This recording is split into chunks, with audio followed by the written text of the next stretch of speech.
I'm ready. 7 out of 10. NakeyJakey! I just spent 60 hours playing a game that I don't think is actually very good. Ghost Recon Wildlands was pretty universally seen as a 7 out of 10 back when it came out in 2017 out of 10. The writing is among the worst of any game I have ever played. The voice acting comes across as like a middle schooler's idea of what they think sounds cool. I've played cringe games before with bad writing, but the gameplay was actually really good, so I tolerated it. That's what a 7 out of 10 should be. Awesome. The American interventionism power fantasy of hunting down a Bolivian drug cartel by blowing up tangos everywhere you go is problematic, to say the least. So why did I play this game so much? Because kids sometimes, at the end of the day, Guys, is 60 hours even a lot? How many hours do I have on Elden Ring? Hold on. I'm only doing my second playthrough. 95 hours. That's not even a lot. Chat, there's something wrong with me.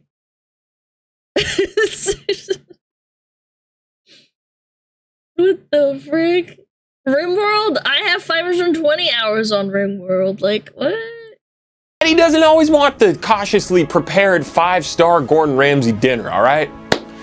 Sometimes he wants Pizza Hut. It's critically mid-comfort trash. It might not be good for your brain, but spin me right round and call me dead or alive. Extreme Beach Ball, holy shit, maybe I do like sports, dad, chumba, wumba, hubba hubba. But many of these critically deemed 7 out of 10s are often capable of scratching a specific itch. An itch that those esteemed 10 out of 10 hold forward while your character shimmies through a tight crack games just can't quite scratch. The only thing they There's nothing wrong with liking a mid game. It's subjective, and it's still mid. It's actually 7 out of 10 is actually better than mid. That's 70%. That's a pass. That's better than a pass. People have been saying like things like, "Oh, Demon Slayer is mid." Alana, why do you like Demon Slayer? I don't care. The animation's amazing. Okay. Leave me alone. Let me have my mid-meal with amazing animation. There's nothing wrong with it. The writing is a little bit cringe, and you can kind of tell it was the mangaka is a woman, but like it's really, really good. And the animation studio did a great job, okay? Like, it's objectively a good anime. There's nothing wrong with it. There's many games like that that are like that as well. I've played mid-like games like this before. Mid-food still tastes good. Mid-food gets you through the day. 7 out of 10 is like, that was pretty good. Scratching at that tight crack on the ass. The best 7 out of 10s might not always fully stick the landing, but hey, at least it's trying out some cool new trick. Don't worry about the haters, brother. I gotcha. 7s walk so that 10s can steal their mechanics later and win a bunch of awards. That's why 6 scare of 7, not because they not. Take the Just Cause series made by Avalanche Studios, you know, some real solid 7 out of 10 games. Do people like them because they're polished? Are you blind? Are you here right now? Is he stand up or is he in your chair right now? People love the physics-based sandbox of chaos and explosions and creativity and gliders and scratches chin, ponders. What's in like every game in the past 5 years? Perchance it's gliders, my lord. Wildlands. Did they really invent gliders though? Again, you polish something and you take it and you make it your own. There's nothing wrong with that. Bad gliders at that. Well, that's besides the point. I'm saying that you can take something and make it good. World of Warcraft did that with EverQuest. They took MMOs and they made them palatable. Granted, in 2004, looking back now, it's like, whoa, this kind of blows. But like, at the time, it was revolutionary. Turning an EverQuest MMO type of game and making it your own and making it like a 10 out of 10. Is borderline race car most of the time, so that's pretty rough. But if you ignore all that stuff, it's also a gorgeous, massive sandbox of opportunity that grants you so much freedom in how you want to pursue your objectives, and you can play it with your friends. And surprise, surprise, it's made by the undisputed king of the 7 out of 10 open world game, Ubisoft. Who the fuck you calling soft, brother? You're the soft one. Matter of fact, you be making me soft with that fugly ass ball of yours. Say you're sorry. Say you're sorry. We often give Ubisoftware a bunch of crap for what they When was this video made? Ubisoft makes so many bad decisions. Like, they have a stellar franchise with Assassin's Creed where people love the game, they love the franchise, even though it's mid or it's like a 7 out of 10 game.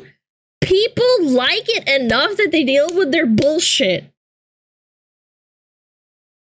Like, you have this perfect thing and you just take a shit all over it. And yeah, honestly, we should. They do a lot of dumb shit. Ubisoft Connect can connect its foot to my ass. Wait, scratch that, reverse it. But the sheer amount of solid 7s and 8s that they consistently squat out that then go on to influence much better games is frankly astounding. Is the AI gonna be smart? Am I gonna be smart? I'll give you a hint. The answer is the same. Are the animations gonna be polished? Does a bear shit in a Ubisoft outpost? No. Well, sometimes they do. There are bears in Far Cry. Scratch that. Reverse it. Is your companion? But Far Cry was at least an 8 out of 10. I had a lot of friends that enjoyed the game. Same with Dead Island. I know Dead Island wasn't made by Ubisoft, I don't think. But Dead Island was a good, solid game. The first 2, at least. I love Far Cry 4. Yeah, everyone always praises it, and they say it's a good game. Far Cry 3, Far Cry 4. They walked so that other games like it could run. I'm gonna ask you to take the vehicle off of sweet jumps, even when it's a helicopter? I don't know. Let's ask one of our genius tango operators over here. This ride ain't all bad. Shit, give me a beer and I'll pretend we're back home off the coast of Myrtle Beach. Still think you're 22 or something? Nah, I'm just looking to hook up with 22-year-olds. What are you?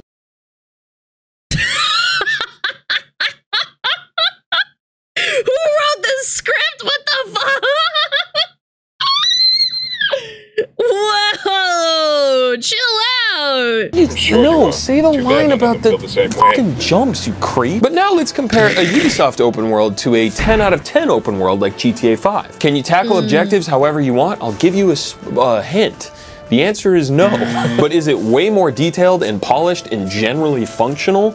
Yes. And it's also way more accessible to... Yeah, it's subjective. There's a lot of patches that go on that had to go into that game. GTA is a 10 out of 10. No, it's not. I think he's just exaggerating to try and make a point that GTA is better than the game he compared it to. A mass audience because, like many other prestige 10 out of 10 games, it practically plays itself. And people go, whoa, this is just like a movie. I get to hold forward and lock on to dudes. This definitely is. I don't like that personally. I liked Witcher 3 where you could just wander and meander around a lot. Like, yeah, you get locked into the main quest sometimes and you have to finish it in order to, like, get a little break before you go on to the next objective. I don't really like playing games that are like movies. But again, that's subjective. Some people really like that stuff. Isn't just ripping off Michael Mann's Heat 10 out of 10. Obviously, Ubisoft's quality standard is vastly inferior. That's not my point. Most people are going to enjoy GTA 5 as a product way more, and justifiably so. But I guess my dumbass point is that a critic score does not always tell the full story of exactly what an experience entails. And an IGN 7 out of 10 can also be very, very inflated. I'm not gonna lie, I've seen some IGN scores of the critics like, yeah, this is like a solid 7 out of 10. It's like, bro, this is a 5 out of 10 for sure. Or even better, there's an IGN critic score of SpongeBob SquarePants, the little game on Steam, I forget what it's called, saying that it sucks because the puzzles are too hard. Because the guy reviewing it was too stupid to figure out how to play the game and couldn't figure out the puzzles. Yeah, it's like the Rotten Tomatoes of gaming. Like, you're gonna get a review, but it's not always gonna be something that you can take. Like, you have to take it with a grain of salt, for sure. And what might appeal to you. And also in Heat, Al Pacino says, great ass! In summary, NakeyJakey's in defense of the 7 out of 10 games has a couple interesting points that are sadly buried underneath a wealth of poop and fart jokes. Shirt right here. a 7 out of 10. Hi, I'm Jakey. And Jakey. Thanks to Opera GX for sponsoring this video. My attention span is fucked. I need multiple screens in front of my eyes at all times so I can keep the darkness away. But anytime my current browser is open during my gaming time, my gaming performance is awful. But not with Opera GX. GX Control lets you limit the amount of CPU or RAM that your browser gets to use during your gamer time. Just look at how much nicer Opera GX is to your CPU and RAM versus the other guy. I hate when my browser is boring and looks like this. Opera GX has the GX Store, which has GX mods. There's so many wacky kooky mods, including the official NakeyJakey one that has its own background music, keyboard sounds, opening and closing of tab sounds, theme and colors of the browser, dedicated wallpaper. You can also disable and enable individual mods on the mods menu located on the sidebar. Opera GX also has a quick import tool that lets you quickly import all of your stuff from your previous browser, like browsing history, bookmarks, and cookies on over to Opera GX. It's also compatible with every Google Chrome extension, much like my ex-wife is apparently compatible with everyone except me. Use my special link down below to download Opera GX today. In summary, this transition back to the main part of the video was pretty smooth, but ultimately plagued by my untimely divorce. A heartbreak out of 10. Take Middle-earth: Shadow of War. Most critics reviewed this game lower than the first one with a lot of 7 out of 10s. But ask anyone who's played both games and they'll likely tell you how much better of a game Shadow of War is. This Metacritic score may as well be ancient hieroglyphics to them, and they are not Tomb Raider, Crody. They cannot read that. The Nemesis system is vastly superior in Shadow of War, which I think alone makes it a much more worthwhile experience to spend your limited precious gamer hours on before you inevitably die. But also, take this all with the fattest. Yeah, I've heard Shadow of War is an 8 out of 10. I've never played it, and I'm really into Lord of the Rings. I played Lord of the Rings online. I think I had around about 2,000 hours on that game. Like, too bad it kind of just fell off. Was there a loot box that got patched out? Yeah, I remember that drama too. Grain of salt, because this is all coming from a guy that typically does not give a shit about most video game stories. And the reason for that... Didn't they patent the Nemesis system? Yes, and now any other game can't use that system to that exact, like, you know, to a T without getting into trouble with them. It's so dumb. Why would you ever do that? Why are you even allowed to do that? That's ridiculous. I'm gonna keep it real with you, Chief. Haha, LOL, remember that one? In my personal experience, I think a lot of especially AAA video game stories are some pretty droll, uninspired garbage featuring like the most insipid millennial-ass writing ever. And I do not hesitate to skip. Oh my god, I hate this. I hate this game with a passion. I saw this on Twitter the day it came out for cringe. The writing in this game is like an alien wrote it and then an AI transcribed it into English. Like it was written in another language. A cutscene. And if I don't even have the option to skip a cutscene, that's an immediate C sanitary rating for come on. Which is an interesting thing when it comes to reviews, right? One critic is going to place way more importance and weight on certain qualities versus another critic, story being a huge point of contention for many. So Shadow of War... And I totally understand that. You're allowed to be a critic for certain things. Like for me, story is a pretty big part, but it's not everything. I cannot play a game that has shitty gameplay. I just can't. It's a lot of lower scores than Shadow of Mordor because of a shitty story and bloated size. Yeah, I don't give a shit about that stuff because it's not why I'm here. I'm here to kill funny orcs. I'm not here to 100% every game I play. Get a job. Not to grind your gears. This actually sort of is my job. Obviously, in a perfect world, you should get great gameplay and story, but if you realistically don't expect a Tarantino-level screenplay every time you boot up your Xbox 5, suddenly a lot of those— Whoa, what the hell was that thing? Tarantino-level screenplay every time you boot up your Xbox. Chat, is this real? What the fudge is this? The Xbox 5? Oh, Xbox 720. I thought it was real, bro. Xbox 5. Suddenly, a lot of those 7s are actually starting to look like 8ers or 9ers. Hey, yo, 9er, we got a 392! Dying Light is such a fun and unique blend of fluid movement and zombie combat, and it absolutely nails both of those core features. It just feels really good to play. But check the critical reviews, and it's a lot of 7s, pointing out a shitty story, which it is, with shitty characters, which they are, and repetitive story objectives lacking real player motivation, which they do if it's good, your main reason for playing the game is the riveting story. If you're here to kill zombies and be terrified while running around nighttime with your friends, the only objective you need is an icon on the map saying, come get y'all juice. Left 4 Dead did not have like an amazing, compelling story. It was just about a story about going from place to place and like the characters talking. The characters were amazing, granted. They were really like relatable and funny, and the voice acting was amazing, the music, everything else in between. But there's no story to Left 4 Dead. Left 4 Dead 1 and Left 4 Dead 2. There's none. You're just going through a zone and you're just like holding hands with each other and like jerking each other off. It doesn't matter. There's no, like, you know, oh, this is happening because X, there's a cutscene, and this is happening, wow. Like, no, it's nothing that's happening. It doesn't matter, but the game is amazing. Okay, but now look at Dying Light 2, which also received a lot of 7s. I mean, honestly, it's a lot of the same reasons as the first game. But for me, 2 was a disappointment for different reasons. The satisfying ragdolls from the first game were just fully absent, and it just didn't feel as good to kill zombies in this game, which, along with doing cool jumps, I do so very much love a cool jump, that's why I'm— Guys, I just got a fucking Windows 11 fucking pop-up on my screen, and I thought I got a fucking virus. My heart just froze. It was a full screen pop-up and it was blocking the entire screen. And it said, do you want this now? Remind me later.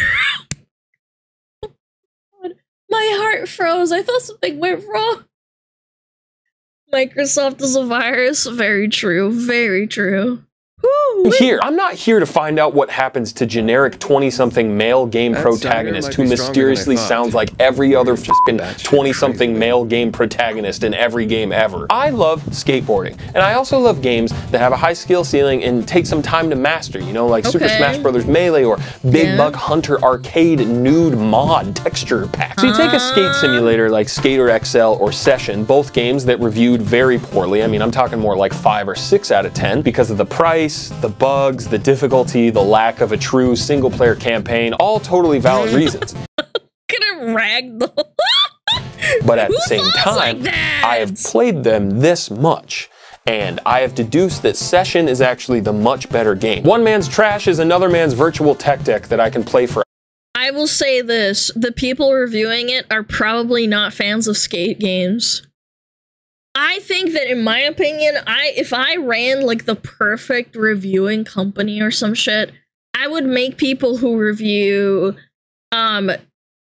specifically set categories that they enjoy, and then they also have to review and publish other people's reviews or make their own where they give their opinion on a game that they don't necessarily have like an attachment to in that sense. Like, if someone plays an MMO, make them play a shooter, and if they don't like it, that's just just for them to have, oh my god, what am I saying? To have a gauge of how fun the game is for someone who doesn't necessarily enjoy that type of game. Hello? I don't know, man. I'm just talking, bro. A point of comparison? Yeah, exactly. Like, someone who maybe doesn't like Chinese food, if they review a Chinese restaurant, I would want their opinion on that. I would. I really would. I would want, and if it's really, really good Chinese food, that would probably sway their opinion. Yeah. Hours and hours on end giving myself my own objectives and challenges, much like a baby that just took your phone and found the settings app. At the end of the day, What even is a review score but an arbitrary number that some person online just chose and said, yeah, I know that's right. Why is it so deeply rooted in our caveman brains to assign rankings to everything and pit everything against each other with tier lists and top 10 lists, restaurants? Because people want to be informed, that's the problem. Yeah. This thing didn't exist up until, like, technology started taking over. It's for consumers, it's for publishers. Not necessarily, because word of mouth from, like, a good restaurant, like, let's say in the medieval times, like, there was a good restaurant in the middle of London. People will complain, and that word of mouth will start propagating to everyone around it, and nobody will go to it, so they'll lose business naturally. Whereas with reviews, it's kind of almost the same thing. At least to some degree, because there's like a lot of factors where people are lying, or they're stupid, or they're bought, blah, blah, blah, etc. Movies, video games, people. Are you a 7 out of 10? Am I a 7 out of 10? This video title isn't even an original thought. This person wrote about the exact same concept before I did, and this person wrote about it before they did. Are we all just doing and saying the same things? Does any of this even matter? Are we purely defined by the numbers that assess us? This video gets less views. This video gets more views. YouTube won't let me forget the numbers, Mason. Nothing is real, Mason. What's the point of anything if it's all actually mid? Maybe we should all just play Wildlands in this bar. Yeah, yeah, that's not. If you do not have a certain amount of viewers, your voice does not matter. Some people are stupid. They actually think like that. They think that big number equals good. Yeah, like it's the same for streams and YouTube videos. I've seen people who have made videos that have 10 million views and they're not even necessarily good. It's just, it is what it is. People click on it and think, oh my god, look at this. It's 10 million views. Wow, it must be good, right? Right, chat? Alana's 11 out of 10. Shut up. I did not pay you enough to say that. No number, aka maidenless. Yes, and that's the problem. It's good. No but number, you don't matter. Maybe the magic was lurking in the mid all along. Is the beauty of our daily lives actually sourced in the mundane moments we deem to be seemingly unexceptional? Maybe the truly exceptional moments are the ones special and individually unique to us. The things that we like, even if this one chronically online yoga ball gamer said it made them want to Ubisoft connect their foot to ass. Maybe everything was a 7 all along. I'd be okay with that. A 7 feels most accurate when reviewing our collective experience on this blue orb. It's mostly good, with a little bit of trash sprinkled on top for good measure. A 7 out of 10. And I'm okay with that. Thank you for watching my video, brought to you by Ball Creative. First merch drop pre-orders should be shipping out around now in this video, at the time of this video going up, so expect that. Comment your favorite 7 out of 10s. Oh my god, he's gonna do it again. Is he here right now? Is he stand up or is he in your chair right now? Comment below, rate, subscribe, f that bell up. Just excuse me, what? Bless up till you dress up. Is he here right now? Is he stand up or is he in your chair right now? You're got 3 that out of the way. Aww. I thought I'd do better than that. Truffle butter on your pussy. I'll eat it in the morning. What did he just say? Truffle butter on your pussy? Am I eating in the morning? What the hell?